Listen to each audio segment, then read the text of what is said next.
ये जो तस्वीर है ये बेसिकली इन्वर्टिबल है, यानी अगर मैं इसको उल्टा कर दूं तो भी आपको ये जो तस्वीर है बिल्कुल ऐसी ही दिखाई देगी। तो गाइस मेरे पीछे ये जो आप देख रहे हो ये बेसिकली दीवाने आम है। यहाँ पर शाहजहां अपने जो सिंहासन है वहाँ पर बैठते थे और आम लोगों से मुलाकात करते थे। यहाँ पर पूरा पानी भरा हुआ रहता था और वो जो है वहाँ से फाउंटेन हुआ करते थे। 2004 में आया था, 19 साल बाद आया हूँ। 19 साल बाद।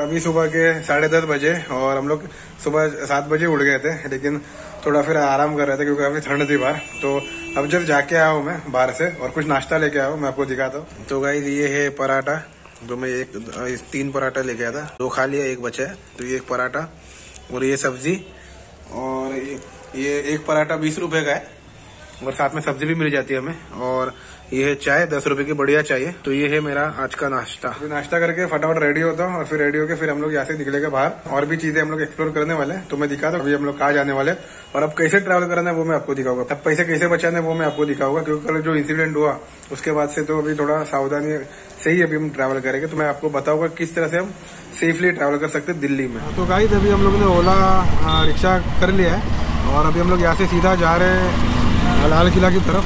तो अब वहीं पर पहुँच के आपसे बात करूँगा। अभी यहाँ से कितना दूर है अपना Lal Qila? 6 kilometre. 3 kilometre? 6 kilometre है। तो 6 किलोमीटर है यहाँ से दूर लाल किला। तो एक बार वहाँ पे पहुँच जाऊँगा तो फिर जो भी पूरा उसका डिटेल है, पूरा इन्फॉर्मेशन है, पूरा जो ऐतिहासिक बातें वो सारी डिटेल्स मैं आपको बताऊँगा। तो चलिए अब सीधा मिलते हैं लाल किला में। तब तक मैं आपको आके बाहर के ट्रैफिक दिखाता हूँ, ट्रैफिक कितना ट्रैफिक है।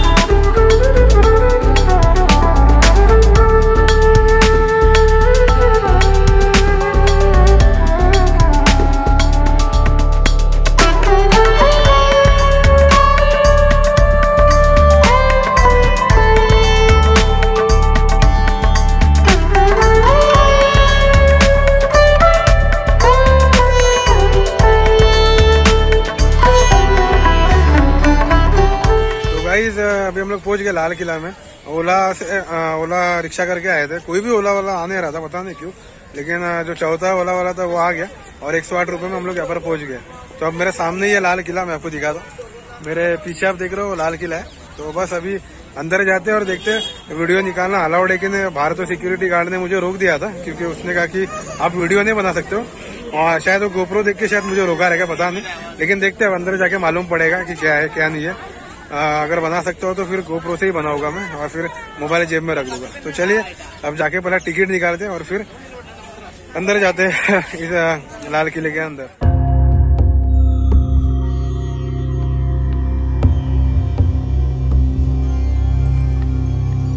तो गाइज ये है बुकिंग काउंटर। तो बस यहाँ से आपको टिकट लेना है। तो चलिए अब चलते हैं अंदर और टिकट निकाल। तो गाइस आप देख सकते हो कि पीछे जो है वो टिकट काउंटर है। तो यहीं से मैंने टिकट ले ली। और एक चीज आपको दिखाना चाहता था गाइस, यहाँ पर आप देख सकते हो कि जो रेड फोर्ट मॉन्यूमेंट्स की जो टिकट है 50 पर पर्सन दिखा रहा है, लेकिन कैशलेस अगर आप लोगे तो 35 पर पर्सन दिखा रहा है। और विथ म्यूजियम अगर आप देखना चाहते हो तो 80 पर पर्सन और कैशलेस है वो 56। और फॉरेन विजिटर्स के लिए भी आप देख सकते हो कितना अमाउंट है। तो ये डिफरेंस, लेकिन यहाँ पे लिखा है कैशलेस। तो कैशलेस के वहाँ पर तो पेटीएम का पेमेंट करने का ऑप्शन दिया, लेकिन वहाँ पर कोई कर नहीं रहा है। तो देखते वहाँ पर जाके ट्राई करता हूँ मैं एक बार कि अगर कैशलेस भी हो सकता है क्या, कोशिश करके देखता हूँ अगर होता है क्या। अगर होता रहेगा तो फिर मैंने जो टिकट ली जो 80 में पड़ी है वो मुझे 56 में पड़ सकती थी। तो एक बार चेक कर लेता हूँ, चेक करके फिर आपको बताता हूँ कि वो पेमेंट वहाँ पर कर सकते कि नहीं, क्योंकि वहाँ पर कोई जा नहीं रहा है। तो चलता कि नहीं वो स्कैनर पता नहीं, एक बार देख लेते स्कैन होता है कि नहीं। यूपीआई कोड जो है वो स्कैन करके देख लेते और फिर आगे बढ़ते और आपको दिखाता हूँ कि पेमेंट होता है कि नहीं होता है। तो गाइज यहाँ पर आप देख सकते हो, यहाँ पर अगर आप स्कैन करोगे तो आपकी जो टिकट का जो प्राइस है वो थोड़ा कम हो जाएगा। तो मैं आपको दिखाता हूँ। तो ये मैं स्कैन कर रहा हूँ।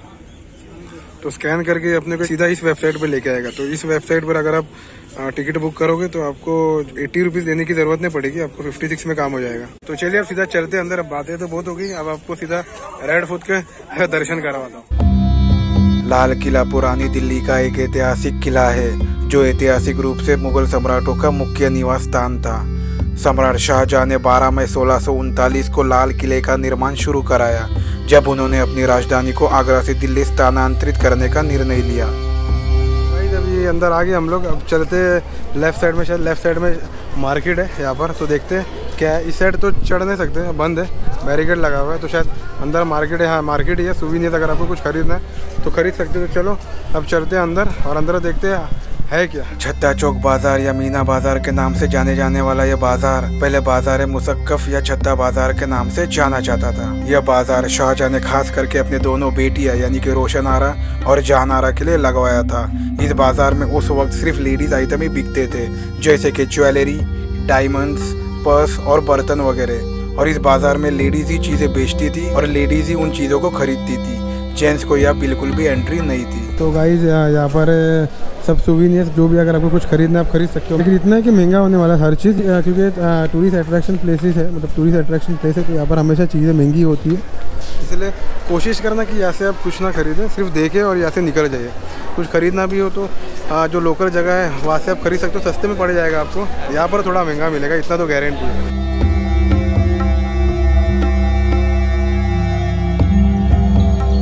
Guys, this is the youth park. Yeah. Reed Port. Yeah, Red Fort. Please come, guys, in Reed Port. Very nice place. Yeah. यह है नौबत खाना। नौबत खाना संगीतकारों की एक सीट थी और कहा जाता है कि यह हर दिन 5 बार संगीत बजाया जाता था। इसके अतिरिक्त जब भी बादशाह दिल्ली के आम नागरिकों के साथ मुलाकात के लिए पास के दीवाने अहम में पहुंचते थे, तब इस तथाकथित ड्रम हाउस में तैनात ढोल वादकों को अपने ड्रम बजाने के लिए बाध्य किया जाता था।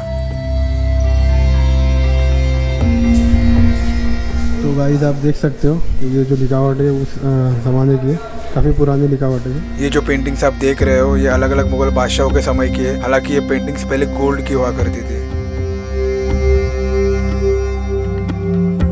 इसे सील करके रखा है ग्लास के पीछे, ताकि कोई इसे हाथ लगा के डिस्ट्रॉय ना कर सके। उस समय की मतलब ये 400 साल पुराना, 400-200 साल पुराना ये चित्रकार है। और ऊपर भी आप देख सकते हो कि काफ़ी अच्छी तरह से डिज़ाइन किया हुआ है, मतलब बना हुआ, सब हाथ से बना हुआ है ये। बाय द वे नौबत खाना सबसे कोमल खानों में से एक है। इसकी दीवारों पर फूल पत्तियों की नक्काशी की गई है। सफ़ेद छत के कोन और मोड़ आसानी से एक दूसरे में विलीन हो जाते हैं। ऐसा प्रतीत होता है कि लाल बलुआ पत्थर एक ऐसा संगीत उत्पन्न कर रहा है जो सामान्य मानव कानों के लिए अदृश्य है, लेकिन स्पष्ट रूप से महसूस किया जाता है। चांदी की तरह जिसे आप देख तो सकते हैं लेकिन छू नहीं सकते। इस नौबत खाने में हर रविवार सुबह से शाम तक ड्रम बजाए जाते थे, क्योंकि शाहजहां का जन्म रविवार को ही हुआ था। आमतौर पर हम अपना जन्मदिन साल में एक ही बार मनाते हैं, लेकिन बादशाह अपना जन्मदिन हर हफ्ते मनाते थे। और ऊपर ये जो 5 खिड़की आप देख रहे हो ये 5 टाइम की नमाज का सिंबल है। तो चलिए अब चलते हैं दीवाने आम की तरफ।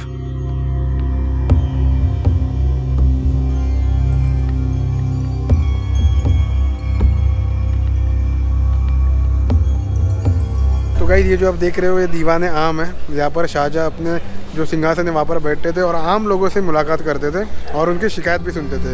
यह है बादशाह का सिंहासन।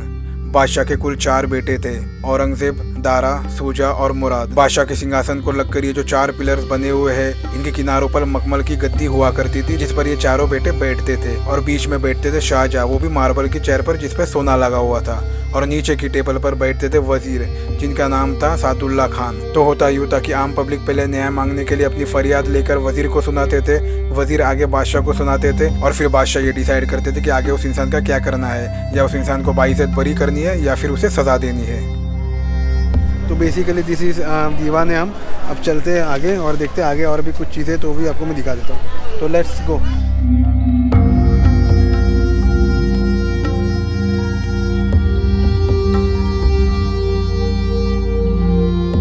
तो गाइस ये खास महल बादशाह के रहने का कक्ष है, जिसे 3 बेडरूम सेट में बनाया गया था। ये जो नक्काशी आप देख रहे हो इस पर सोना लगाया गया था, जिसे 1857 के भारतीय विद्रोह के बाद किले की अधिकांश संगमरमर की संरचनाओं को अंग्रेजों द्वारा ध्वस्त कर दिया गया था और वे अपने साथ सारा सोना भी ले गए थे। जो सबसे आखिरी मुगल बादशाह थे वो थे बहादुर शाह जफर, जो कि नाच गाने में काफी मशरूफ थे। हालांकि उनके सैनिकों ने उनसे कहा भी था कि ब्रिटिश आर्मी कभी भी उन पर हमला कर सकती है। इसके बावजूद उन्होंने उनके सैनिकों से कहा कि घबराने की जरूरत नहीं, दिल्ली अभी दूर है। जब उन्होंने हमले की तैयारी नहीं की और ब्रिटिशर्स ने उन पर हमला कर दिया, तब उन्हें अपनी जान बचाकर यहाँ से भागना पड़ा। लेकिन फाइनली ब्रिटिशर्स ने उन्हें हुमायूं टूम से अरेस्ट कर लिया और सीधा भेज दिया यांगून, जो कि म्यांमार में आता है। और 1862 में उनकी वहीं पर ही मृत्यु हो गई और वहीं पर ही उनकी कब्र भी बनी हुई है। लेकिन उन्हें लिखने का बड़ा शौक था और उन्होंने लिखा भी है कि कितना है बदनसीब जफर, दफन के लिए 2 गज जमीन भी न मिली कुएं यार में। इसका मतलब मैंने बादशाह तो की, लेकिन मुझे दफनाने के लिए 2 गज जमीन भी नहीं मिली। और यह है दीवाने खास, जो कि शाह महल के नाम से भी जाना जाता है। यह बादशाह द्वारा खास दरबारियों एवं मेहमानों से चर्चा हेतु निजी मुलाकात कक्ष के रूप में प्रयोग किया जाता था।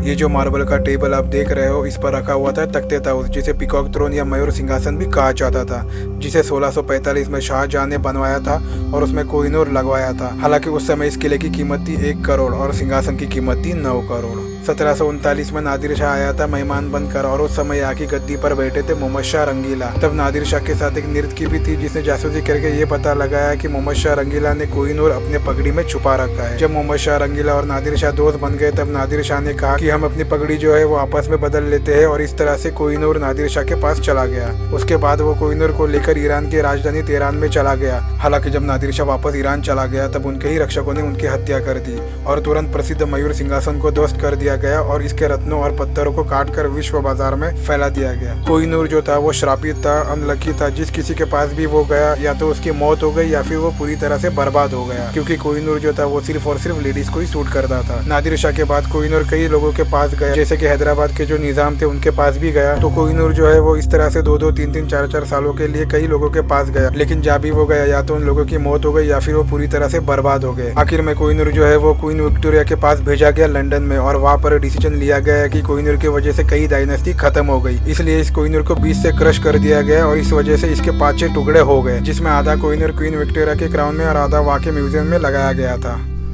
तो गाइज मेरे पीछे आप देख रहे हो, ये बेसिकली हमाम है और ये मुगल सम्राटों का प्रिय विश्राम स्थल था और यही से ये राजकाज से संबंधित महत्वपूर्ण निर्णय भी लिए जाते थे। तो ये है हमाम। यहाँ पर आप देख रहे हो बीच में एक होल है, वहाँ पर आप देख रहे हो उस साइड में एक होल है। तो उस साइड में बेसिकली एक होल है, मतलब स्नान करने के लिए। तो अभी तो वहाँ पर अंदर जा नहीं सकते, इसलिए मैं आपको दिखा नहीं पा रहा हूँ, लेकिन वो बेसिकली एक हमाम है। मेरे पीछे जो आप देख रहे हो वो बेसिकली एक मस्जिद है जिसका नाम है मोती मस्जिद। ये औरंगज़ेब ने अपने निजी कार्य के लिए इसे बनाया था, इस मस्जिद को देख सकते हो। 1659 में औरंगज़ेब ने अपनी मेहनत मजदूरी से इस मोती मस्जिद को बनाया। इस मस्जिद को बनाने में उस समय लागत लगी थी 1,60,000 रुपये। ये मस्जिद अंदर से पूरा मार्बल से बना हुआ है।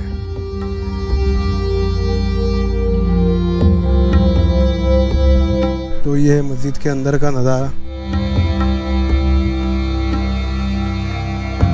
तो कुछ इस तरह का दिखता है मस्जिद।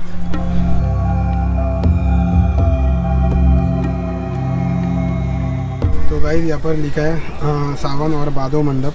तो हयात बख्श बाग के उत्तरी और दक्षिण किनारों में संगमरमर के 2 समान मंडप है, जिन्हें वर्षा ऋतु के 2 मुख्य महीनों के नामों पर सावन और बादो कहा जाता है। बादो के केंद्र में एक जल कुंड है और सावन में पानी की एक नहर है, जिसके द्वारा पानी की आपूर्ति की जाती थी, यानी बेसिकली सावन यानी कि बारिश। तो आप देख सकते हो कि यहाँ पर एक फाउंटेन जैसा भी है, यानी यहाँ पर शायद फाउंटेन सब पानी की वर्षा ऋतु होती थी, तो शायद उस समय शायद अच्छा दिखता था। अभी तो इतना सब बंद है, इतना कुछ देखने नहीं मिल रहा है। यहाँ पर शायद पानी भरा हुआ रहता था इस वक्त, जैसे ताजमहल के यहाँ पर मैंने दिखता पानी भरा हुआ, तो यहाँ पर पूरा पानी भरा हुआ रहता था। सावन और बादो के मंडप नहर के विपरीत छोर पर स्थित 2 लगभग समान संरचनाएं हैं। इन्हें सफ़ेद संगमरमर से तराशा गया है। तो यह होता यूँ था कि यह छोटे तेल के दीपक जलाए जाते थे और रात में इन आलों में रखे जाते थे, या फिर दिन के दौरान सुनहरे फूलों वाले फूलदान में रखे जाते थे, और फिर नहर का पानी उस पर गिरता था, जिससे कि सुनहरे पर्दे का आभास होता था और बादशाह ठीक बीच में बैठ के इसका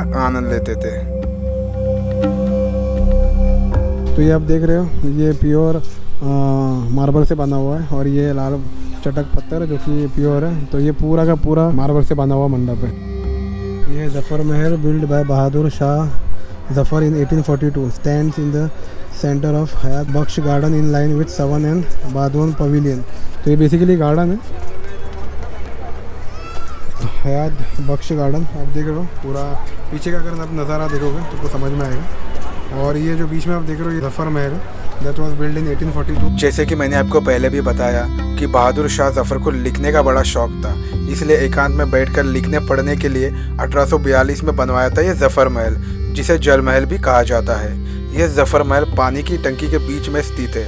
1857 में ब्रिटिश आर्मी के कब्जे के बाद टैंक का उपयोग कुछ समय के लिए ब्रिटिश सैनिकों द्वारा स्विमिंग पूल के रूप में किया गया था और यह है हयात बख्श बाग, जिसका अर्थ है जीवन देने वाला। इसका निर्माण मुगल सम्राट शाहजहां ने करवाया था।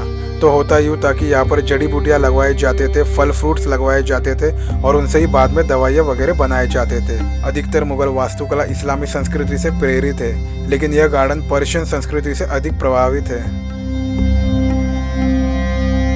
तो बेसिकली ये है शाह बुर्ज, कुछ महल जैसा है, वो मैं आपको बता देता हूँ। तो गाइस यहाँ पर आप देख सकते हो लिखा हुआ है नहर बिस्त।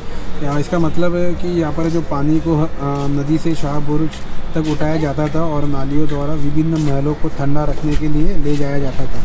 तो ये जो यहाँ से मतलब जो नदी है उसमें से पानी को लेके जाते थे और हर जगह मतलब पानी को वहाँ पर डाल देते थे ताकि जो महल है वो ठंडा रह सके। टेक्नोलॉजी तो थी नहीं उस टाइम, एसी तो हुआ नहीं करता था, इसलिए फिर यही एक तरीका हुआ करता था कि नदियों से पानी को निकाल के यहाँ पर डाल दिया जाता था, जिससे कि महल ठंडा होता था, मतलब ठंडा रहता था नदियों के पानी के वजह से। तो इस गैप में आप देख सकते हो यहीं पर पानी को डाल दिया जाता था ताकि महल जो है वो ठंडा रह सके। तो इसे कहते हैं नहर बिस्त। और ठीक सामने जो आप देख रहे हो वो है शाह बुर्ज। ये एक 3 मंजिला अष्टकोणी मीनार है। तो जैसे कि मैंने आपको पहले भी बताया है कि बीच में जो गैप है उसमें यमुना नदी का पानी डाला जाता था ताकि ये मीनार जो है वो ठंडा रह सके। ये मीनार 1857 के भारतीय विद्रोह के दौरान और फिर 1904 में एक भारी भूकंप के दौरान क्षतिग्रस्त हो गया था। अगर आप इस मीनार की पुरानी तस्वीर देखोगे तो आपको पता लगेगा कि वहाँ पर मूल रूप से एक छतरी हुआ करती थी जो अब गायब है। और ये जो बीच में आप देख रहे हो वो है हीरा महल। इसे 1842 में बहादुर शाह जफर ने बनवाया था और यहाँ बैठ के वो फिशिंग किया करते थे।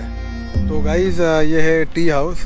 तो आप देख सकते हो हेरिटेज टी हाउस है। पहले जो है बादशाह है उनके परिवार यहाँ पर रिहा करते थे, लेकिन बाद में फिर ब्रिटिशर्स ने इसे कैप्चर कर दिया था और फिर इसे एज अ बिजनेस मीटिंग के रूप में मतलब इसे बिजनेस मीटिंग के रूप में यहाँ पर बना दिया गया था, मतलब इसका परिवर्तन किया गया था। इसके अनुसार अगर देखेंगे तो ये राजाओं के परिवार का स्थल हुआ करता था पहले। तो इसके लेकिन इसका नाम भी है वो बाद में ही चेंज किया गया बाय द ब्रिटिशर्स। इसका नाम चेंज करके रखा गया टी हाउस, लेकिन पहले टी हाउस नहीं हुआ करता था, पहले ये राजाओं के परिवार का स्थल हुआ करता था जहाँ पर राजा के परिवार यहाँ पर आराम किया करते थे, विश्राम किया करते थे। तो अंदर तो जाना अलाउड नहीं है, लेकिन मैं आपको यहाँ से दिखा सकता हूँ कि है कैसा। ये है हेरिटेज टी हाउस।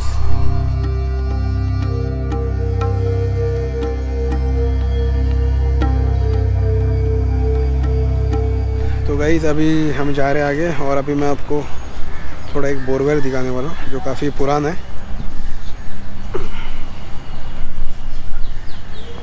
तो ये देख सकते हो ये काफ़ी पुराना बोरवेल है। तो उस समय का ये पुराना बोरवेल है। तो यहाँ से शायद पानी निकाला जाता था कि नहीं मुझे पता नहीं, लेकिन काफ़ी गहरा है। और इस साइड में भी आप देख सकते हो कि यहाँ पर भी खुला हुआ है।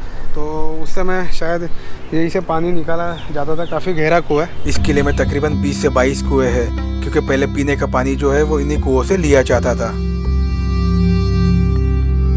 जैसे मैंने पहले भी कहा था कि ये जो है यहाँ पर पूरा पानी से भरा हुआ रहता था और वो फाउंटेन है, वहाँ पर भी वैसा ही था। यहाँ पर सावन और भादो मंडप था, वैसे ही था वहाँ पर भी, और यहाँ पर भी ऐसा ही है। तो यहाँ पर पूरा पानी भरा हुआ रहता था और वो जो है वहाँ से फाउंटेन से हुआ करते थे।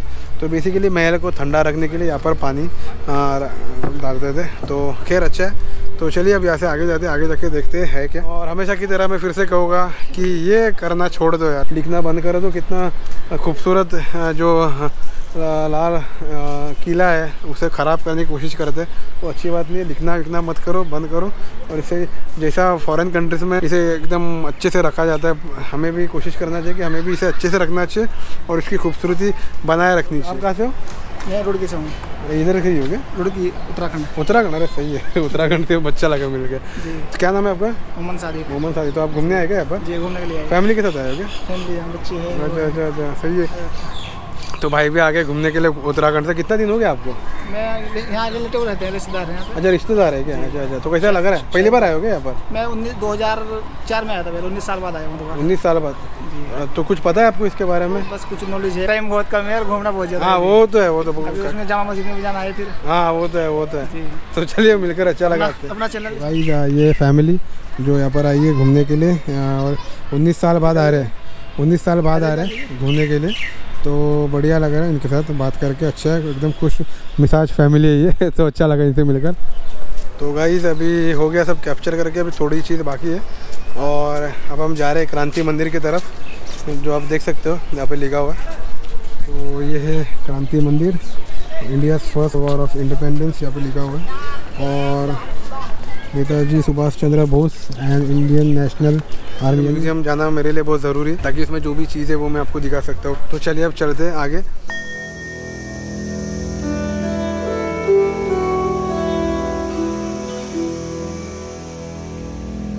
नेताजी सुभाष चंद्र बोस की 122वीं जयंती पर प्रधानमंत्री ने इस लाल किले में भारत के समृद्ध इतिहास और संस्कृति से संबंधित 4 संग्रहालयों यानी कि म्यूजियम का उद्घाटन किया। और वो म्यूजियम है सुभाष चंद्र बोस म्यूजियम, यादें Jallian museum, museum on 1857, India first war of independence और दृश्य कला।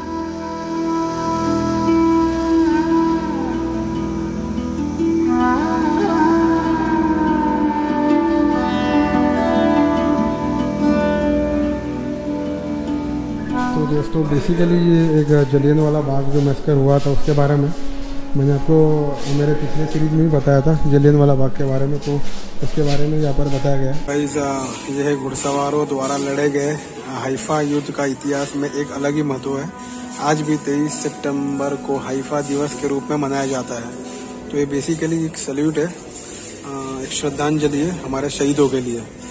तो आप देख सकते हो किस तरह से वो लड़े थे, हमारे वॉरियर्स थे, वो लड़े थे और अब शहीद हो गए। तो बेसिकली एक सल्यूट है हमारे शहीदों के लिए। इस जगह को भारत के इतिहास का खजाना भी कहा जाता है। तो गाइस बेसिकली यहाँ पर एक हिस्ट्री दी गई है ईस्ट अफ्रीका के बारे में। अगर आपको कुछ और भी पढ़ना है तो ये बेसिकली एक टच स्क्रीन है। तो रॉन्ग करके मैं कुछ भी एक क्षेत्र सिलेक्ट करता हूँ जो दिख रहा है आपको गेरुआ कलर में, ऑरेंज कलर में। तो आप कोई भी एक सिलेक्ट कर लीजिए। तो मैं ये सिलेक्ट कर लेता हूँ। तो इसके बारे में इजिप्ट एंड पैलेस्टाइन के बारे में बताया गया। तो इस तरह से अगर आपको कुछ पढ़ना है तो बस आप कोई भी एक क्षेत्र सिलेक्ट कर लीजिए और उसके बारे में जानकारी आपको मिल जाएगी। तो यहाँ पर भी कुछ ऐतिहासिक बातें लिखी हुई गई है। आमिर खान 129वीं बलूचिस के द्वारा लास नायक खान जमान रावलपिंडी डिस्ट्रिक्ट पंजाब को लिखा पत्र। तो ये बेसिकली एक पत्र है जो लिखा गया था। अभी जो भी राइटिंग में यानी जो असली फोटोज थे वो तो इन्होंने हटा दिया, उसके जगह पे प्रिंट कर दिया, ताकि जो एक्चुअल में जो लेटर्स थे वो डिस्ट्रॉय अगर हो भी जाते तो एटलीस्ट उसकी जो कॉपी है वो बनी रह सकती है यहाँ पर। तो आप देख सकते हो इसके बारे में सब कुछ बताया गया है। इंडियन सोल्जर फंड्स और भी बहुत सारी चीजें हैं। तो ये है हमारे बहादुर सैनिक। ऐसा लग रहा है ना कि असली में देख रहे हैं हमें।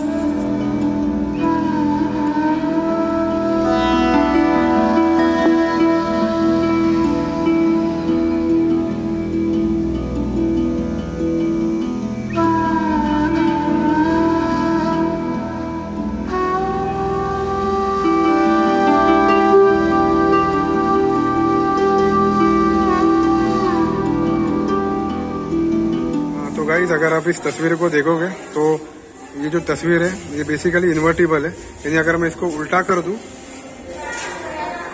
तो भी आपको ये जो तस्वीर है बिल्कुल ऐसी ही दिखाई देगी। तो अगर मैं इसको फ्लिप कर देता हूँ तो ये जो शक्ल है बिल्कुल ऐसी ही दिखाई देगी, और इसको अगर फ्लिप करूंगा तो ये शक्ल जो है वो इस तरह दिखाई देगी। यानी बेसिकली ये एक मतलब एक इन्वर्टिबल पोस्ट कार्ड है जो सेलिब्रेट करता है जर्मन सेटबैक जो कि इंडियन ट्रूप के हाथ में चले गए थे। तो अगर मैं इस तस्वीर को फ्लिप करूंगा तो इस तरह की शक्ल दिखाई देगी, और इसको अगर मैं फ्लिप करूंगा तो इस तरह की शक्ल दिखाई देगी। तो ये है इसका इतिहास।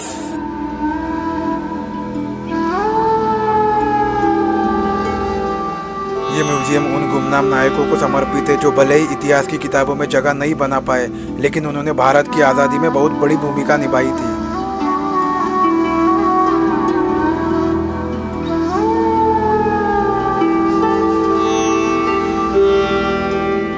म्यूजियम से मैं बाहर आ गया हूँ और हो गया अपना म्यूजियम कवर करके। तो बहुत सी ऐतिहासिक चीज़ें अंदर देखने लायक, लेकिन एक मुझे सबसे अच्छा लगा वो था वो तस्वीर जो सेलिब्रेट्स करता है, यानी जर्मन का जो सेटबैक हुआ था और इंडियन ट्रूप के हाथ में हुआ था। तो वो मुझे अच्छा लगा, मतलब उनकी जो तस्वीर है वो मुझे एकदम यूनिक लगी कि अगर आप फ्लिप करोगे तो वही तस्वीर दिखाई देगी, लेकिन दो तस्वीर मतलब दो चेहरे एक तस्वीर में। तो मज़ा आ गया यार देखकर। तो गाइस अभी हम लोग जा रहे हैं शालीमगढ़। और मेरे पीछे आप देख रहे हो ये शालीमगढ़। तो चलिए मैं आपको दिखाता हूँ कि शालीमगढ़ बेसिकली है कैसा। तो चलिए।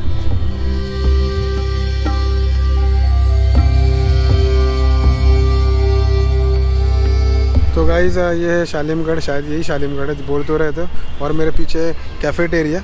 तो अभी यहाँ पर इतना कुछ नहीं है देखने लायक, बस थोड़ा सा खंडर टाइप है, मतलब अभी यहाँ पर इतना कुछ है नहीं। सलीमगढ़ किला यानी सलीम का किला 1546 में दिल्ली में यमुना नदी के एक पूर्व द्वीप में शेर शाह सूरी के पुत्र सलीम शाह सूरी द्वारा बनवाया गया था। मुगल शासन में तब विराम लग गया जब 1546 में शेर शाह सूरी ने मुगल बादशाह हुमायूं को हरा दिया और उसे दिल्ली से बेदखल कर दिया और दिल्ली में सूरवंश का शासन स्थापित किया। सूरवंश का शासन 1555 तक चला, जब हुमायूं ने वंश के अंतिम शासक सिकंदर सूरी को हराकर अपना राज्य पुनः प्राप्त कर लिया।